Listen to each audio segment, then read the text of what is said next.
शुभू म्हणाला होता पत्रकार परिषदेनंतर मला भेटायला येईल. हसून कसा आला नाही हा? मॅडम. शुभू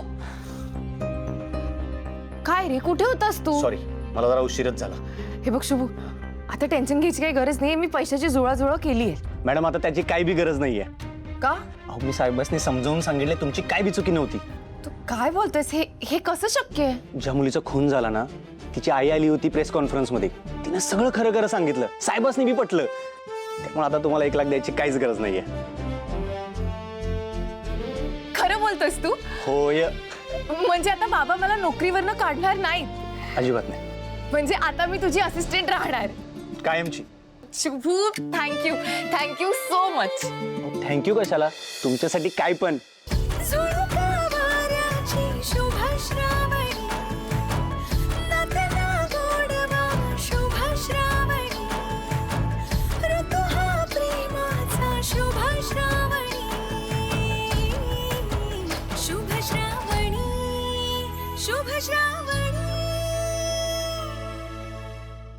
विश्वंभर, तू परत एकदा विचार केलायस का काय करणार आहेस याचा? कशाबद्दल बोलतेस तू नंदक्का? श्रावणी बद्दल. ती तिच्या आईच्या पावलावर पाऊल टाकून चाललीये. तुला दिसत नाहीये का विश्वंभर? तिच्या आईने तुझ्या माघारी तुला किती त्रास दिला होता आठवत नाहीये? आज श्रावणीने सुद्धा तेच केलंय ना? तुला न विचारता चेक दिलाय ना? तिच्या आईच्या छोट्या छोट्या गोष्टींकडे तू तेव्हा दुर्लक्ष केलं होतंस, पण त्या छोट्या छोट्या गोष्टींनी तुझा किती घात केला होता हे सगळं विसरलास तू? पण नंदक्का, तिने माझ्या कार्यकर्त्याच्या ऑपरेशनसाठी पैसे देऊन चांगलंच काम केलंय.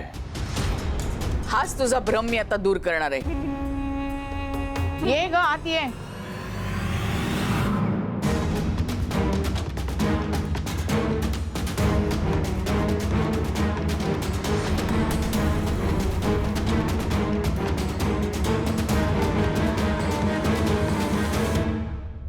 यांना इथे कशाला बोलवलंय?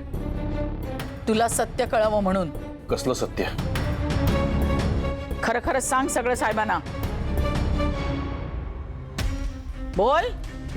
साहेब, मी मगाशी खोटं बोलली. खोटं बोललात? होय साहेब. श्रावणी मॅडमने हॉस्पिटलमध्ये येऊन आम्हाला धमकी दिली की प्रेस कॉन्फरन्समध्ये येऊन माझ्याबद्दल चांगलं बोलायचं.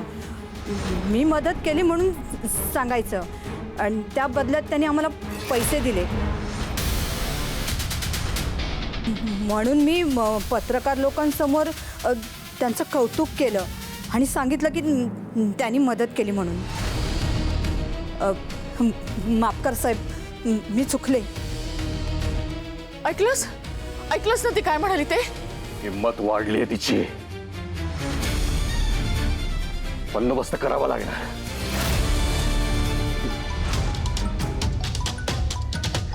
हॅलो, महत्वाचा कॉल आहे. हॅलो.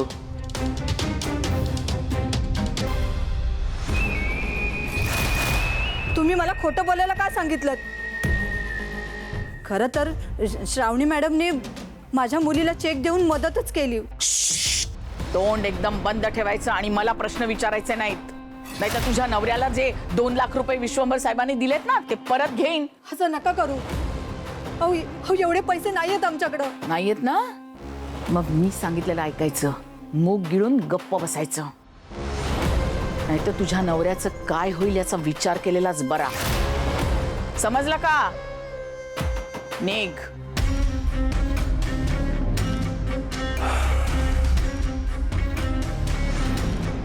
आत्ता मासा गळाला लागलाय. आता विश्वंभर तेच करणार जे मी सांगेन. मॅडम, अहो एवढी आनंदाची गोष्ट घडल्या तरी तुम्ही दुःखीच. मला वाटतंय आत्या नक्की काहीतरी खडा टाकणार. मॅडम तुम्ही लई विचार करू नका. तसलं काय बी होणार नाहीये. अहो मगाशी मी सगळं करून आलो. मी तुम्हाला सांग. मॅडम, तुम्हाला साहेबांनी बोलवलंय. ठीक आहे, चला येतो आम्ही. पैसे देऊ नका हे सांगायला बोलला असेल. हे सगळं तेव्हाच होईल जर आत्याने बाबांचे कान भरले नसतील. मॅडम तुम्ही लई विचार करायलाय. चला बघूयात. बरं जाऊ दे ना. किती स्वतःला त्रास करून घेतोस रे तू? हे नेहमीच आहे रे. श्रावणी मॅडमने हॉस्पिटलमध्ये येऊन आम्हाला धमकी दिली की प्रेस कॉन्फरन्समध्ये येऊन माझ्याबद्दल चांगलं बोलायचं. मी मदत केली म्हणून सांगायचं आणि त्या बदल्यात त्यांनी आम्हाला पैसे दिले.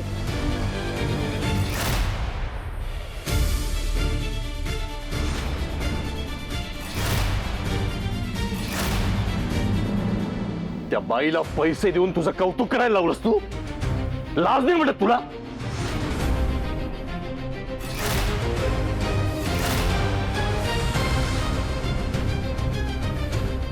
नाही नाही असं काहीच नाहीये. भोळेपणाचा हा म्हणून ना स्वतःला निर्दोष सिद्ध करता येत नसतं.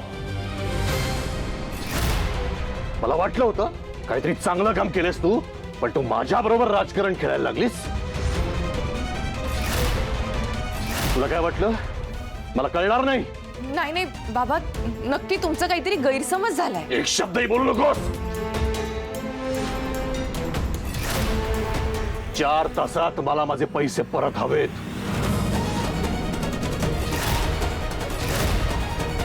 साहेब पण एवढे पैसे काय सांगितलं मी? 4 तासात.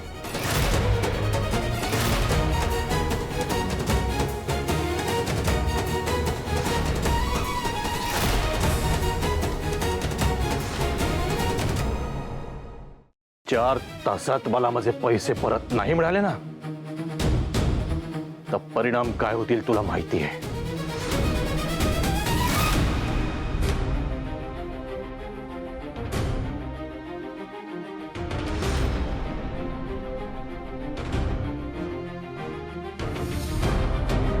काय झालं श्रावणी? भ्रमनिरास झाला? अलकनंदाशी पंगा घेणाऱ्यांचा भ्रमनिरासच होतो, म्हणून हुशार माणसं माझ्या वाटेला कधीच येत नाहीत. मी तर विसरूनच गेले ना, तुझा आणि हुशारीचा काही संबंधच नाही. काय रे शुभू, तुझ्या साहेबांना तर तू व्यवस्थित सगळं समजावलं होतंस ना? हा, मग असं कसं झालं रे? तुला तर माहितीये तुझे साहेब माझ्या शब्दाबाहेर नाहीत. आता मी तुला तुझ्या तोंडावरच सांगते, मीच विश्वंभरचे कान भरले आणि म्हणून त्यांनी त्याचं मत बदललं.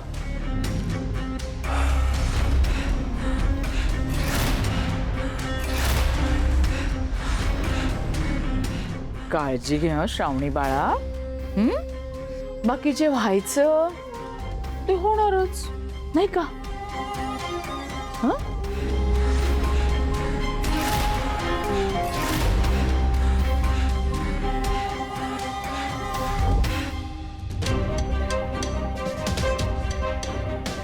बघितलंस ना शुभू, मी काय म्हटलं होतं तुला?